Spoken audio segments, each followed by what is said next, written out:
Assalomu alaykum bolalar. Bugun obunachimizlar challenge qilgan ekan. Bu challenge ni bajarib ko'rdim, lekin to'g'ri ola olmadim.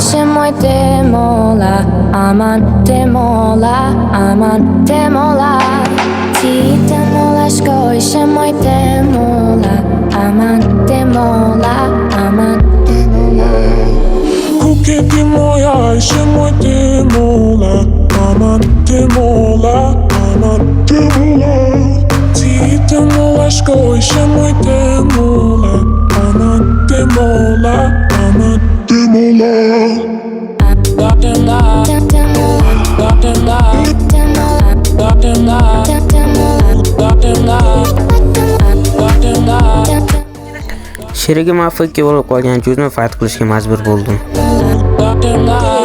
Siz ham obuna bo'lib challenge bering. Men albatta uni bajarishga harakat qilaman.